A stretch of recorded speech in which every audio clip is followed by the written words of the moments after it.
Welcome to M&A Science, where we curate knowledge from the best in M&A to continuously improve. If you're interested in keeping up with the latest from M&A Science, subscribe to our free newsletter at mascience.com.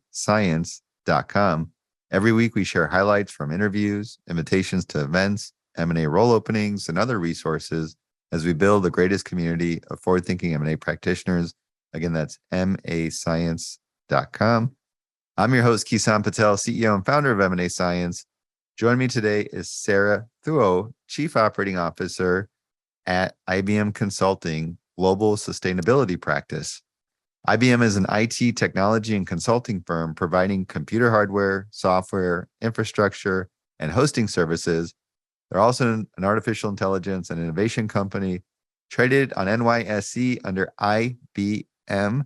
Today, we're going to talk about how to perform diligence on sustainability in M&A.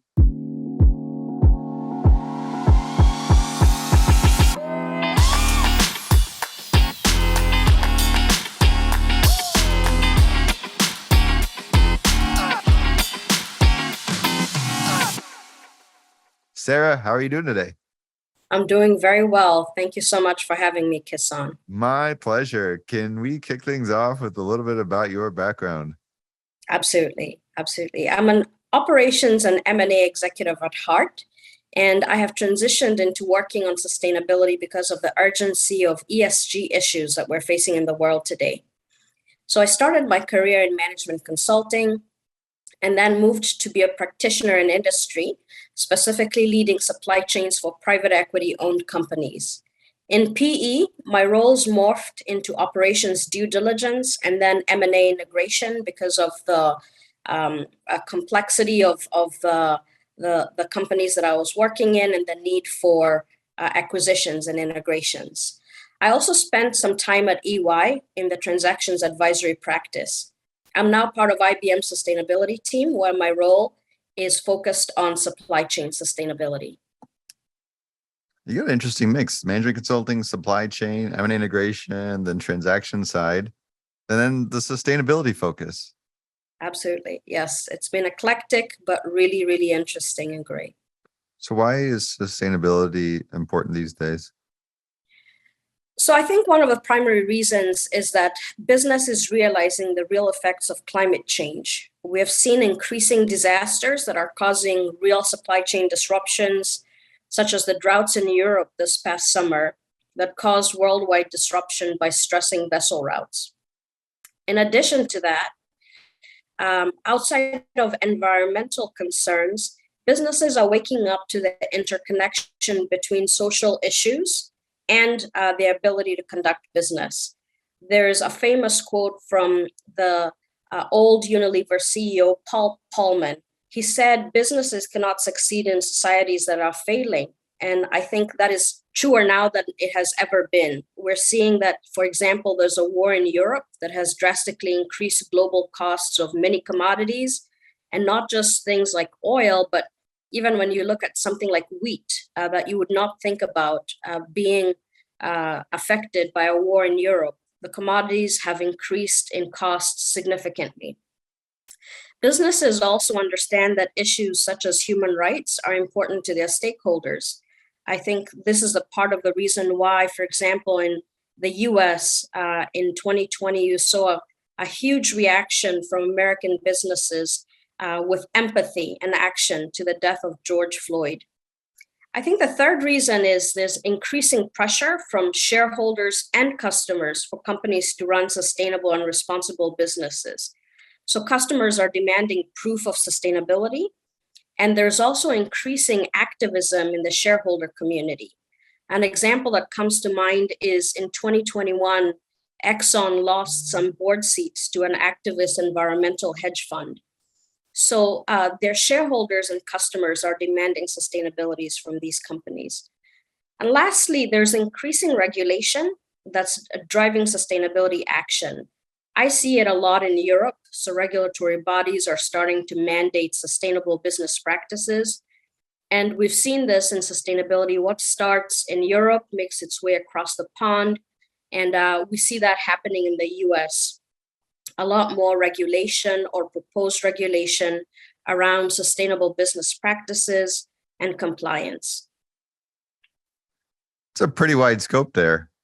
It is. It is a lot of drivers for sustainability for sure. So I got to admit, I'm a bit of a skeptic. I feel like there's a lot of noise around ESG, but it's a little cloudy. It's hard to tell what's actually real and what's not. And then you see all this news about greenwashing, and you're like, well, there you go. It's really foggy, and it's tough to know what's truly getting actionalized and creating value versus what's all just noise out there. I don't know. Is there any thoughts around that? Like, how do you get somebody like me to sort of take what you mentioned, but then even turn it a notch up to make a little more sense out of it? Yeah, absolutely. I certainly think there is a real need for education on sustainability and what it means. I think that in the US, especially, the issue has become politicized, which is very sad, and it takes away from the real urgency and action that's needed, especially around environmental concerns. My encouragement to you, Kison, would be to look into some of the publications that are out there from sources such as universities, such as world-renowned journalists around sustainability and the real effects, especially on global warming. There's a real scientific proof of the urgency of action that's needed to combat some of the issues we're facing right now. But in terms of action, I agree with you. Greenwashing is very much an issue with businesses dealing with sustainability. Unfortunately, sustainability in the past has had a lot of virtue signaling. And the good thing that is happening now is there's a move away from what do people think of your company to what can your company prove that it's doing, in a measurable way to demonstrate impact on environmental issues, on social issues, as well as governance issues. And that's what makes me really excited about being part of IBM. We are a technology and data company, and we're able to make action and impact tangible in terms of measurement and KPIs. And so I think there's a lot that has happened over the last decade that's making that possible. And we're able to cover issues of sustainability in a very tangible way and in a numeric way that makes it easier for companies to actually understand their impact. It sounds like a lot of this is around ESG maturing, and that now they're starting to place some of these kind of metrics and ways to really create the transparency. Can you tell me a bit about the regulatory aspect of sustainability? Absolutely, yes. So across the world, there's increasingly bold requirements. There are increasingly bold requirements in transparent, compliant, and responsible business practices, and not just practices, but also reporting. So these cover all aspects of sustainability. They range from environmental issues, social issues, and governance. A couple of examples start right here in the US. The SEC, for example, has proposed a new ruling for climate action, and the proposed law would require publicly listed companies to provide climate-related financial data and greenhouse emissions insights in public disclosure filings. This would start in the fiscal year 2023. Similarly, in the UK, the regulatory bodies there are requiring companies to start reporting on climate action using the Task Force for Climate-Related Financial Disclosures, which is TCFD. And it's starting with the largest companies this year and has to be adopted across all of the UK by 2025. So we see regulatory bodies, really governments, waking up to the need of actually having a standardized way of reporting on sustainability and capturing the action that's there. On the social side, as an example, there's the German Supply Chain Due Diligence Act, and that goes into effect in January of 2023. And this law requires companies to perform due diligence across multiple tiers of their supply chains and to ensure that there are no human rights abuses such as child labor, slave labor, and safe working conditions, not just with the companies that, the companies are shaking hands with directly, so tier one suppliers, but deep in the supply chain, so your suppliers. And a similar law is expected to be passed by the European Union in 2024. So certainly governments are waking up to the need for due diligence, standardized reporting, and compliance to widely accepted sustainability standards. So we got some regulatory initiatives around this. Do you ever feel there's a lot of noise?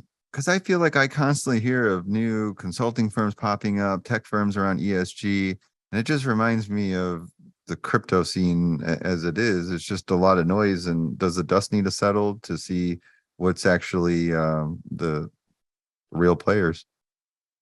I think so. I think with anything that consumers and shareholders and stakeholders are waking up to, there's always an entrepreneurial spirit that goes in to say, well, how can we take advantage of this, and how can we capitalize on what people are really concerned about, which is not a bad thing, because I think in many ways that moves the science forward, and it pushes us to make sure that what we are doing as sustainability practitioners is differentiated and it's impactful. So I agree, there are a lot of companies that are moving towards this space, kind of just because it's the in thing, and the dust probably does need to settle. But there's also a reality of other things that are happening in business, right? So there's a possible recession coming up. There are key issues like wars that are happening right now in the world that are extra pressures in business. So at least on the business side, to me, it feels like there will be enough pressures outside of sustainability that will really focus the companies on what do we need to do on sustainability today, not just in terms of giving us a great brand and having people perceive us as socially and environmentally stable and stewarding firms, but as companies that are making a real impact across the board, financially and in terms of sustainability. Do you have examples of that? Like how? Because I think I'm stuck in that the prior example of people are doing as a branding exercise, and that's the thing to do now because that's what consumers are getting drawn into, and we're seeing that. But then how you mentioned it's evolving into more of this evidence and real examples. Yeah, I mean, can you give me some ideas or examples of that? Yes, so we've been working with some CPG companies, for example, consumer goods companies, to help them understand what is important for them. So they have a lot of pressures right now. Commodities prices have exploded. They're trying to balance how to make sure that they're listening to their customers who are demanding increasing sustainability with the cost of doing business with affordability. And so to them, they really need to be clear on where should their focus be, especially for publicly traded companies that need to, on a quarterly basis, show that they are doing the right thing to the markets. And so we've been helping them really hone in on what does sustainability mean to your company, specifically to all your stakeholders, whether they're shareholders, whether they're consumers, whether they're employees, and then show them how they can leverage certain aspects of sustainability for winning business proposition.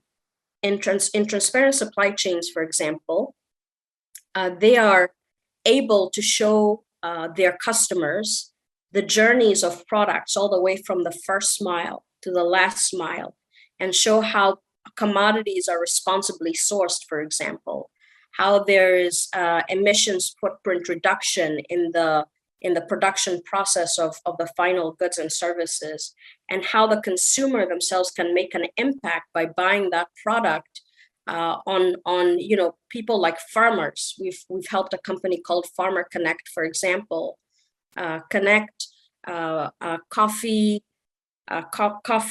retailers to the first mile, so a consumer is able to scan a QR code on their phone, using their phone on their coffee cup, and they're taken on a journey. They're shown the journey of the coffee beans all the way to the farmer, and they're able to tip the farmer in-app and see the journey of the coffee beans. So it's a real connection to the first mile. It's giving consumers the ability to actually see the responsible sourcing and the impact they as an individual can make on responsible sourcing.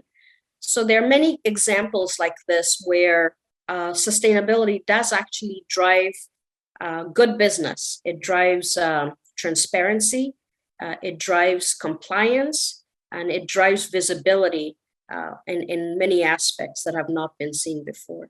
Those are good examples. You're giving 1 point to being me less of a skeptic here. What are the risks associated with not being sustainable? There are a lot of risks. I think sustainability is inherently linked with risk mitigation.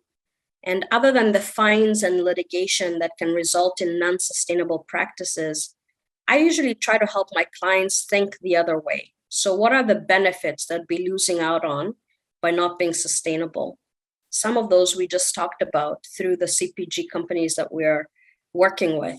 But I try to help my clients think of benefits such as brand equity, customer loyalty, the ability to recruit. I mean, there's a huge war for talent. And with the younger generation especially, they're more focused on impact and purpose. And so enabling companies to show that they do have impact and purpose gives them a leg up in the war for talent. There's even proven lower costs of capital that are associated with more sustainable companies.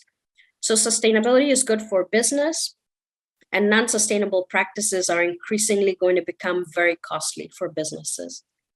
Why? I think because of some of what we talked about. So regulatory fines, because of customers fleeing for brands that are a lot more sustainable, because of a higher cost of capital that is many times associated with lack of transparency. And so there are a lot of things that I think will become a lot more costly for businesses if they don't show sustainable practices. What do you ever see companies that struggle with balancing ESG initiatives and their business unit economics?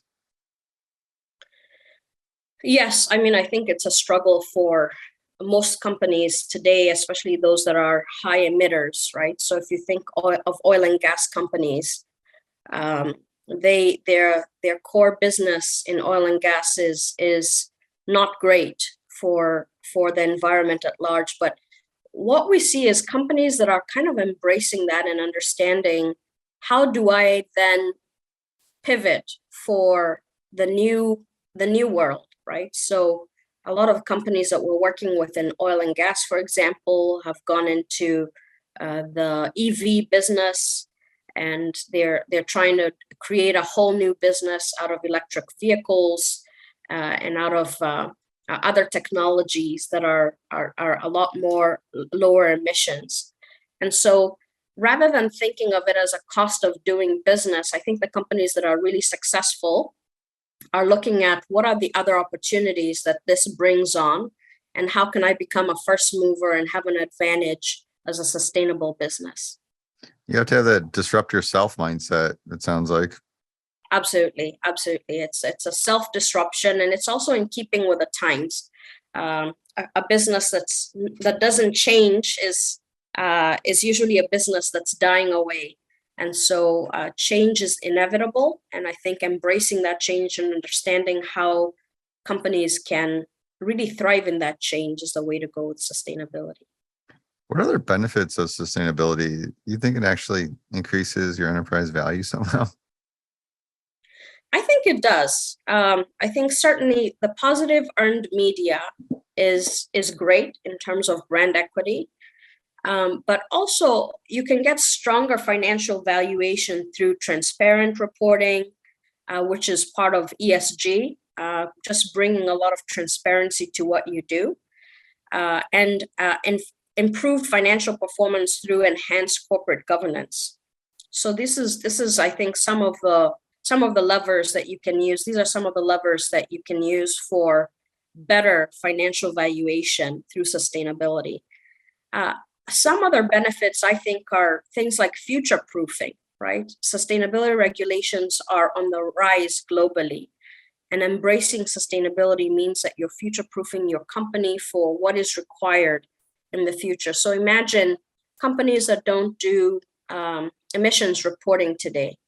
If the SEC ruling does come through in 2023, that's a huge cost of business to actually start from scratch. So being ahead of a curve in terms of sustainability really is future-proofing your business for regulations that are certainly on the rise. Lastly, I think really breathable air for all of us and lasting social good is the real impact all of us should be going for. I have kids. I want to make sure that I'm leaving society and an environment that is conducive to their well-being. And so at the end of the day, I think for everyone at large, breathable air and lasting social good is what we're after. All right. I got to put another point on the less being a skeptic. Absolutely. Sarah, what the hell are carbon credits? I don't mean to say it like that. People talk about it and have no idea what they're talking about. Absolutely. So carbon credits are tradable certificates or permits that represent the right to emit a certain amount of greenhouse gas into the air. So what they represent is an equivalent offset project, such as reforestation, that would sequester the same amount of greenhouse gases from the atmosphere. So imagine a manufacturing company, for example, that has published net zero ambitions by, let's say, 2030. But they, in their supply chain, they're not really able to change their processes enough to emit zero greenhouse gases into the air. So what they do is they buy carbon credits to ensure that any emissions they have through their operations or their supply chain partners are offset by projects represented by the carbon credit certificates that they buy. And this is usually through, as I said, reforestation, rehabilitation. There are, recently IBM got a patent for engineered coral reefs that sequester carbon from the air. And so there's a lot of technology there that also can be used for carbon sequestration as well as other greenhouse gas sequestration. And this is what carbon credits and tradable certificates are used to trade. That's interesting. So there's little parts of supply chain where, hey, we can't get to hit this optimal sustainability that we want, but we're going to do other good things and make up for it and get credit that way and get to our net zero. Exactly. And I mean, I think the carbon credits market is it's kind of the wild west right now, especially the voluntary carbon credits market. There are a lot of players, a lot of different roles, and it's rife with issues of greenwashing, truthfully speaking, and sometimes double counting. So some of the regulations that we see coming through are in carbon credits trading, and we see a lot of entrepreneurship in carbon credits trading as well, where companies are trying to make sure that offset projects are well accounted for. There's traceability, there's actual sequestration data that's being captured. And so it's a whole industry by itself. And I think it's going to become a lot more regulated going forward. That's interesting. As soon as you told me that, I had this idea to go start selling parts of the Amazon forest, and probably not going to work. Yes. Thankfully, you don't own part of the Amazon forest, I think. But there's certainly a lot of companies and organizations that are that own or have taken up ownership of land, and they are doing a lot of good things, which is reforestation, rehabilitation, to increase that offsets and to increase that greenhouse gas sequestration. Let's jump into doing diligence on all this stuff. How do you perform diligence for sustainability? Yeah, it's certainly complex. I think it's one of the more complex types of diligence that you can do. But simply put, it's the assessment of how a company complies with either regulatory, company set, or widely accepted regulations and expectations across environmental, social, and governance KPIs. The relevant KPIs really vary widely, and they depend on geographic scope, they depend on industry, they depend on a company's own stated commitments. And the first step in determining which KPIs you should really be looking at is conducting a materiality assessment. And what a materiality assessment means is an assessment of the relevant ESG factors that affect a company.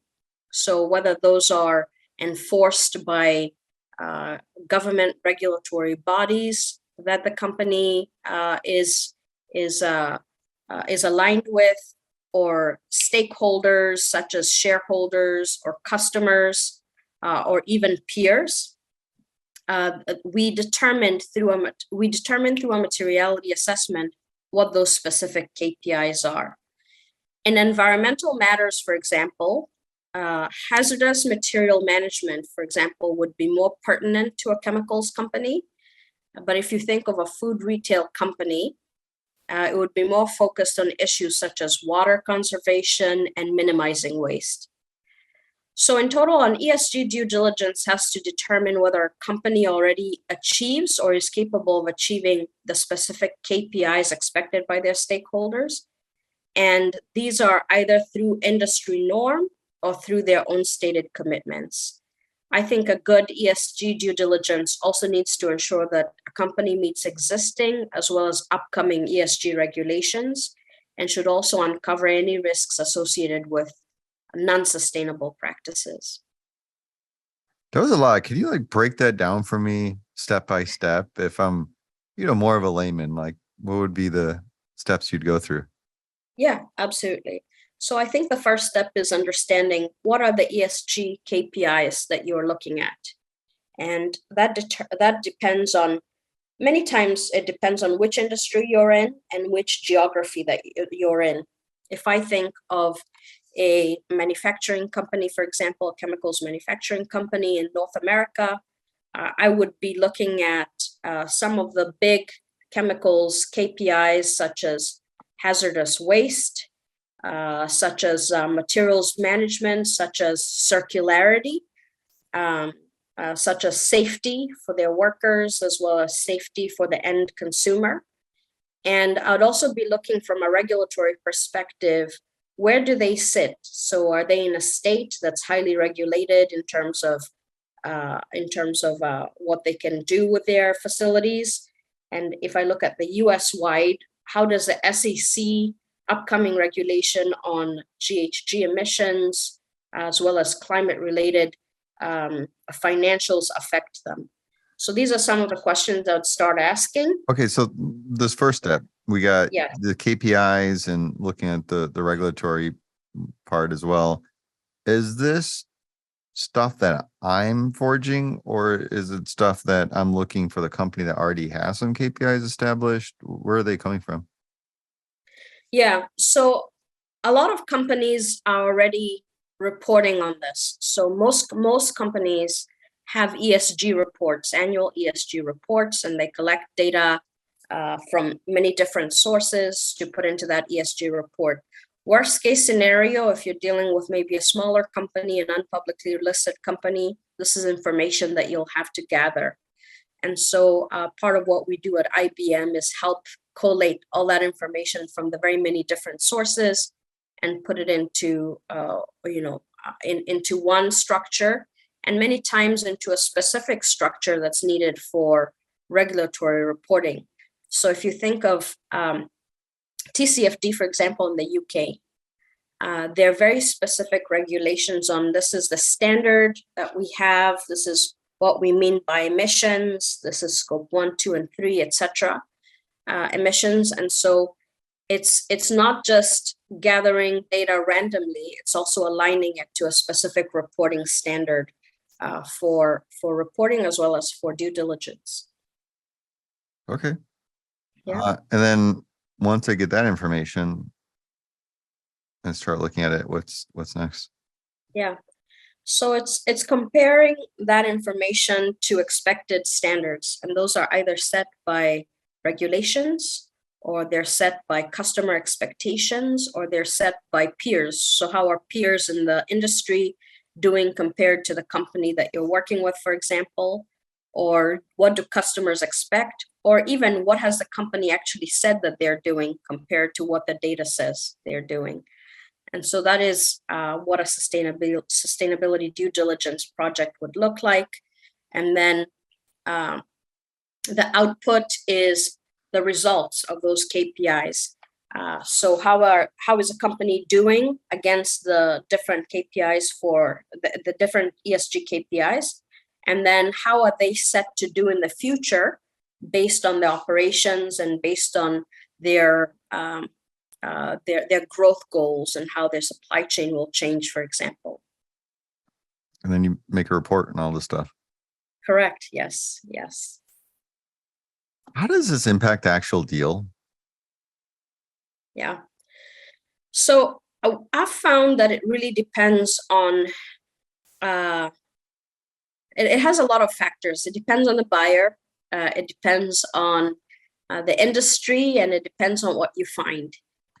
There are some buyers that are very risk averse, and they see that if a company, for example, is not doing well compared to peers in terms of sustainability, their future in the new world that we're living in is not great. And so that would probably negatively affect the valuation or even their willingness to do the deal.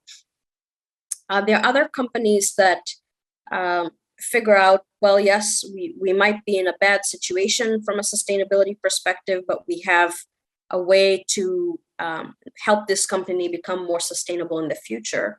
Or in the worst case scenario, companies that really don't care about sustainability and see this as a nice to have. But thankfully, that group is much less the norm these days. I think most companies and most investors understand the value and the view of sustainability and why that is important for them and for stakeholders in general. Would it ever rot a deal if they came across and things weren't what they thought they were? I have seen a deal almost fall through because of environmental concerns. So specifically, I was dealing with a company that had very hazardous chemicals, and some of the labeling was an issue compared to the standards of the new company that was going to be acquiring it. And that became almost a deal breaker. And so there was a lot of corrective actions. There were a lot of corrective actions that had to be put in place before the deal went through. And so some companies and some industries, it's a lot more important, right? And it also depends on the level of severity of the sustainability issue. Obviously, when it's much more tied to regulatory concerns, it becomes a much bigger issue than when it's tied to maybe what consumers might want or what activist shareholders might want. Are there any other considerations that tie to the acquiring organizations' ESG initiatives that they look at with the target company? There's certainly issues around synergies, right? So how environmental, social, and governance issues are being handled, and how one company can learn from the other, how efforts from one company or alliances can be leveraged to help the acquiring company. And so there certainly is a view on synergies as it relates to brand equity, as it relates to the acquiring company's own commitments that come into place for sustainability due diligence, for sure. Okay. Yeah. IBM, for example, recently, as if I use our own company, as an example, we bought a company called Envisi. And Envisi is a company that helps to standardize ESG data, collate it and standardize and visualize it. So it's a software company. And in our own supply chain, it has been really helpful, especially with our real estate, and helping us map our own environmental our own environmental footprint and understand which issues to prioritize first. So not only are we using it for our clients to help them with their ESG reporting, it's also helping us internally as a company with our own commitments. That's interesting. What are other examples of what sustainability looks like in different industries? Yeah, it looks different in each industry, but overall, it's the practice of ensuring that businesses lead to positive impact for the environment, for the community that it affects, and in terms of governance. If I think of another example, we've talked about CPG, we've talked about chemicals companies. If I think of another example, it would be maybe life sciences. We are helping some of our life sciences clients think about issues such as their own environmental impact through their production, but also health impact of their operations, right? So if you think about access to healthcare, affordability, and the ability to have a social impact throughout what they're doing, that's been huge for some of our life sciences clients. Circularity is also something that's big for some of our life sciences clients, especially in the medical devices area, and when it comes to packaging, and also in terms of emissions, when it comes to things like logistics. So, as I said, sustainability looks very different in many different industries, but at the end of the day, it comes down to what is the impact on the environment and on the communities around you and within you. How about tech companies? How can they be more sustainable if they're operating in the cloud? Yeah. Well, operating on the cloud is a really sustainable way of doing business. If you think of all the infrastructure that came with not being on the cloud, and the data centers that it takes to run big companies, the move to cloud is one of the greenest things that companies can do. And it's also around responsible computing, and responsible computer science. So if you think of things like I don't know whether you've watched a movie called Coded Bias, but it's a movie about how some MIT researchers found that there was bias in facial recognition technology, and mostly because it was designed in an environment that was very homogeneous. So the technology was able to recognize people of Caucasian descent a lot more easily than any other group, and mostly male Caucasians a lot more than other groups. And it opened the eyes of many companies to how do you actually code? What is that group of test subjects that you have? Who are you designing for? I'm proud to say IBM was one of the companies that took that information and really redid their facial recognition technology to account for that issue, and to start looking at what does responsible coding look like. So there are a lot of things that tech companies can do, such as IBM, around green IT, around responsible computing, around circularity. So if you think of all the hardware that goes out, how do you refurbish it, repurpose it, reuse it? These are some of the things that technology companies can think of. Now, if you're in the cloud, is that fall back on the provider you're using and what their infrastructure looks like? A lot of it falls on the cloud provider that you're using, but part of it also falls on the client. So there is a way to create your apps, to create your code that uses less energy, that is a lot more energy efficient.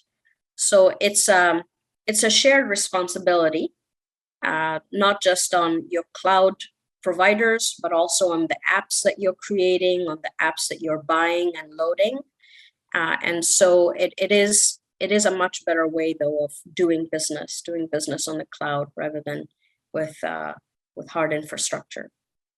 I'm always intrigued by M&A press releases that put a PR spin around sustainability, because that's where the real skeptic in me comes out, because some of this stuff I really think it's more of a PR play as opposed to a real gain in sustainability through an acquisition. I don't know. Do you have any interpretations of that, or have you seen it? I've certainly seen it. I mean, I think I know of companies that are not very sustainable if you look under the covers, but have this, give the market this illusion of sustainability. I think the way to deal with that, and it's becoming less of an issue because of the requirements on reporting, right? And transparency and reporting. So the more educated we become as investors, as consumers, as shareholders on what sustainability means, the more we demand transparency and accountability for stated impact. And so you'll see, especially with the SEC ruling, there's a need to show, when you say you're going to be net zero, for example, what does that look like for you in terms of emissions that you're actually cutting versus what you will be offsetting? And so the fact that this is going to become transparent for public companies is huge, because you actually get to see the commitment of a company through its own operations, and its urgency, its understanding of the urgency of environmental impact. So in general, I think it is right to be skeptical, right? Just like anything, nothing should be taken at face value. But certainly as the science becomes better and as KPIs become a lot more transparent, we'll be able to make better determinations on whether a company is actually sustainable or not. So I'm still convinced it's more of a PR exercise a lot of times. It's just, hey, we're doing this and we want to make sure we get a favorable market response. Yeah. So I don't think I'm as skeptical as you, just because I do see the tide shifting. And as I said before, there's a real big move away from virtual signaling to actual action. And I'm really happy that that's being demanded by consumers. It's being demanded by people like me and you. And it's also being demanded by investors, so shareholders. And so I do think that historically there has been a big issue around greenwashing and around virtual signaling. But as we get clearer on the KPIs that we are looking at, and as we get smarter on how to measure companies on sustainability, I think that's going to become a lot less of an issue. You're seeing the underpinning movement around actually validating sustainability in organizations. I am. And it's interesting because it's both internal as well as external. I think if you look at the Great Resignation, as it's called, a lot of employees are talking about impact and rethinking what they do on a day-to-day basis, and understanding, what do they want to do with their careers, and how does it align to their personal values. So you see companies shifting a lot towards really showcasing both internally and externally, this is what we do. And of course, it's always harder to fool people who are in an organization than it is to fool people who are outside of an organization. And so the fact that it's multifaceted, this push towards sustainability from employees, from shareholders, from consumers, I think is what is making this great. It's making it something that companies cannot move away from, and something that they do need to prove. Who's usually in charge of sustainability? Yeah. So in most leading companies, and when I say leading companies, I say companies that are leading in sustainability, the chief sustainability officer is in charge of sustainability. But this is more of a recent trend. So sustainability is highly cross-functional. Some companies don't have a chief sustainability officer. So aspects of ESG sit with the corporate environmental affairs team or the legal team or the chief operations officer or the chief supply chain officer. And even more recently, because of the ESG reporting and disclosures tied to lending and regulations, the CFO also owns a part of sustainability. So it's highly cross-functional. It's very dynamic. And a lot of companies now are starting to see the need for a chief sustainability officer who brings all this together. And that would be the person that would be working hand in hand with a due diligence team, for example, an ESG due diligence. But certainly an area that is evolving and an area that is new to most companies as a function. Yeah, I was curious on how they would participate in diligence, particular to ESG. Ideally, so the chief sustainability officer would be able to provide all the information that a due diligence team would need, right? So they'd be able to showcase, for example, the materiality assessment they've done for their own company, show why they focus on specific KPIs and not others. And then they'd also be able to bring in information together of how they've been tracking towards the different KPIs. As I said, given the highly cross-functional nature of sustainability and the fact that some organizations still do not have chief sustainability officers, it usually is the work of the due diligence teams to work with now all these different functions that own parts of sustainability to bring all the information together. So it can be a huge lift, but it's certainly, I think, a lift that is worth it. What are some do's and don'ts of ESG diligence? Let me see. I think some do's are certainly to look under the covers and not just trust whatever reporting that has been done, but look under the covers. Some do's are to really understand the trends, the sustainability trends that are happening in the industry and what peers are focused on. And certainly some do's are to look at not just existing regulations, but upcoming regulations and what will be required sustainability-wise going forward. Some don'ts, I guess there are a lot of don'ts, but I would say don't take things at face value. Beware of greenwashing because it is a real issue, I think. Let's clarify in case people don't know what greenwashing means. Let me just think through this so I can say it clearly. I think greenwashing is when a company represents that it is responsible from an environmental perspective when it really isn't. So, for example, if a company says most of the products are recyclable, for example, one of my questions that always comes to mind is, well, how much of your products are actually being recycled, not just recyclable? And there's a big difference between ambition and action, right? I think it's easy for a company to say things can be recycled from a hypothetical perspective, but actually taking the action to help consumers and the entire supply chain actually recycle is something very different. And that's something that we see in CPG especially. Companies saying something can be recycled versus actually recycling. So part of greenwashing is looking at ambition versus action, and also understanding, has a company actually done what they've said that they have done? So if they have reduced their emissions by let's say 15%. Can they prove that from their operations, and what is the science that they've used to prove that in their operations? And so that is what I mean when I say they should be really we should be really focused as supply chain due diligence practitioners on making sure that a company is not greenwashing its reports. So don't greenwash. Don't greenwash. Yeah. Anything else?